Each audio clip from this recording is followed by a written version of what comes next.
วิธีสมัคร Binance ล่าสุดยอดช่วงผ่านกันตอนนั้นนะสำหรับ Binance มาในยารุกระดานทรีดล้อนะมันนั่นดาวเหรียญคริปโตยอดหน่อยแจจอคู่เงินนะเราแต่ทองคำเนี่ยที่นั่นดาวรู้หุ้นนะแล้วยังยอดหน่อวันที่ชอบแล้วเนี่ยพี่อยู่เข้ามาหอมนะโดนได้นะโอเคถ้าเราจะขอหน้านี่อย่าเดี๋ยวไปอยู่มูสมัครเนาะจีไปอยู่มูต่อที่การสิด้านนั้นนะ set up login ตัวนั้นเนี่ยถ้าเป็นเราจะคนนั้นเนี่ยพี่สังเกตได้เนี่ยมูการชนะจะสนุกว่าการนั้นจีไปอยู่ชาวไปตัว Gmail ตัวนะไปอยู่ชี Gmail เขาเราสมัครเนี่ยจะสำหรับว่าตัว Gmail ที่ไปอยู่มูเราสมัครนั้นจะต้องเป็นตัว Gmail ที่ได้สมบูรณ์นะแล้วตัว Gmail ในช่องนี้จะกันในจะมีปัญหาเนี่ยหลังจากไปชาวตัว Gmail สำเร็จเนี่ยจะไปอยู่มูต่อที่การเสียดาวกันนะ continue เนี่ย ถ้าเราจะคนนั้นเนี่ย Binance นำมาแล้วใช้ข้อความต่อ Gmail จะไปเติมมือตัวเลขย้อนตัวเลขแอป Gmail เนี่ยไปปวดเดียแต่ฉันนำมาเนี่ยแล้วใช้ข้อความตัวนะจะไปต่อมือเนี่ยการที่ฉันว่า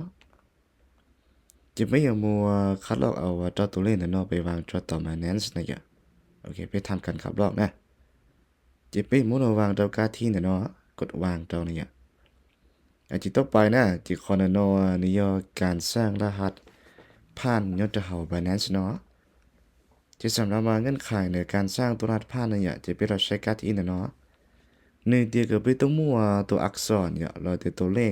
ยี่ตุนยี่หมูนะจอผู้ตามชายี่ตุนกิโลเนาะที่สำหรับตัวเลขเนี่ยนี่ต้องมั่วอีตัวเลขเนี่ยตัวของเนาะนะโยนั่นที่จริงก็ใช้ตัวรหัสผ่านเนี่ยเราสามารถใช้นั่นเป็นตัวอย่างอะไรอย่างที่นั่นหลังจากไปใช้ตัวรหัสผ่านตาเนี่ยไปสามารถมั่วโซเจียนะเราจะบันทึกเจียอะไรอย่างเนี่ยเพื่อป้องกันการไปจ้อเหลือมนะ chỉ lần trước đó này chỉ biết là tờ thì cá sĩ đào cá nó continue xong đó mà còn nó này nếu giờ thì sẽ có một mua lính sườn đó là tờ là hạt sườn đó này giờ thì có mua là hạt sườn chỉ có là tàu thì cá nó này yes này thôi là xử lý nó này chỉ có sau cho lên là nó cho xong đó cho tôi lên là nó mà nếu giờ tôi là hạt sườn này giờ thì có mua thì có sau cho nè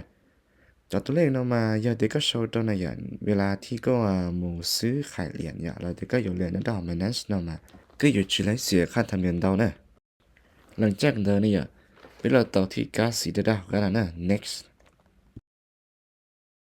เท่านี้เรา处理เนี่ยคนนั้นมาจะต่อเดี๋ยวไปได้สมัครต่อแต่สิคนนั้นมาเนี่ยก็ไปยันตัวตัวเนี่ยต่อเนี่ยแต่สิกูจังชิตายันตัวตัวเนี่ยนะจะอยู่ต่อที่ไม่ควรชนเนี่ย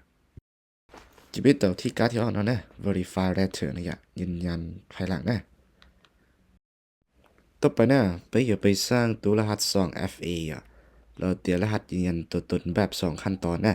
แต่ฉันว่าไปย้อนตัวเดิม Binance นะยังได้ชัดแล้วนะไปอย่ามูต่อที่ไปคิดโปรโชนนะถ้าเราชื่อเขาเนี่ยไปมูต่อที่profile เนี่ยเขาเนาะจะไปอย่าต่อเข้าไปเนี่ยถ้าเราชื่อเขาเนี่ยไปเราใช้ขอการ์ดนะหนีมั่วกันยังเขาเนี่ยจะไปอย่ามูต่อที่การ์ดที่เขาเนาะความปลอดภัยเนี่ย security นะ chỉ sầm đó vàกันสร้างหน้า2 FE เนี่ยนี่ก็การที่ออนเนาะจีไปอย่าต่อเข้าไปนะต่อไปนะไปอย่าเราต่อที่การสีดาวพอการเนี่ย enable ถ้าเราจะขอเนี่ย Binance นำมาเราอย่าได้สร้างข้อความต่อ Gmail จีไปอย่าตั้งมุมว่าตัวเลขเนี่ยต่อ Gmail โอเคไปเข้ามา Gmail นะโอเคเดี๋ยวได้สร้างตัวการที่ชนเนี่ยจีไปอย่าต่อเข้าไปนะไปอย่าไปคัดลอกเนี่ยเอาเจ้าตัวเลขเนาะไปวางต่อ Binance เนี่ยจะไปเข้า Binance นะไปกดวางเจ้าการเนาะเนี่ยถ้าเราจะขอเนี่ยไปสังเกตตัวเดียเนี่ยมั่วการที่ชนเนี่ยจะนี่มั่วตัว QR เนี่ยขอเนาะไปสามารถมั่วตัว QR เนาะหมู่สร้างรหัส2 FE หลายอย่างแต่สิ่งกูอยากคัดลอกเอาจอรหัสเนาะไปวางต่อหรือแอปสร้างรหัส2 FE นะจะไปข้อมูลเนี่ยเนาะมาเนี่ยรูปแอปสร้างรหัส2 FA จะยังที่เรามั่วเราสามารถเป็นรูปอะไรนะที่เราจะขอเนี่ย ไปอยู่ว่าเราต่อที่ตัวไม่บวกของการนะจะต่อที่การที่อีชเนาะวิธีไปวางตัวเลขนี่จะไปเรากดวางที่การที่ออนตัวเนาะเนี่ยจะสำหรับว่าการที่ชนจะไปอยู่ชาติจะละลายก็เป็นการเชียร์นะที่ไปจื้อนี่จะหลังจากเดินไปเราต่อที่การที่เสียเนาะเพิ่มจะไปอยู่ปอเตียนเนื้อเล็กเชื่อต่อตัวเลขเชื่อต่อแล้วเนี่ยจะต่อตัวเลขเนาะมาเนี่ยตัวรหัส2 FA เป็นอย่างข้อสร้างเนี่ยจะไปจากการมูเข้าต่อไปแน่เนาะจะไปเราต่อที่การสีดาวกันเนาะ next จิตเจ้าของน้องเนี่ยจะไปเอามัว copy เนี่ยเอาตัวตัวเลขเนี่ยตัวเลขแอปสร้างน้ำสาย FA เนี่ยแล้วตัวรหัสตาไปสร้างระหว่างตัวเนี่ยไปเอาแต่มัวละตัวเนี่ยโอเคไปเอามัวตัวเลขของน้องสำหรับตัวเลขน้องมาเนี่ยมัวตาลีเนี่ยไป copy ไปวางตัว Binance เนี่ยไปเรากดวางตัวของน้องเนี่ยจะไปกดที่การสีด้านเนี่ย submit โอเคเนี่ยน้องใช้เต้าเดียวไปเล่นสร้างตัวรหัส2 FA แล้วเนี่ยที่สำหรับว่าตัวรหัส2 FA นำมาในย้อยตัวรหัสสำคัญทางนี้หลังจากไปสร้างต่อเลยจะเวลาที่ไปอยู่ว่าธุรกรรมเนี่ยทอนใช้การซื้อขายแบบ P2P โยเหรียญ USDT เนี่ยเราจะไปอยู่เหรียญต่างมูเทียไปอยู่เหรียญเข้าเนี่ยจะเป็นรายชื่อตัวรหัสนะจ๊ะ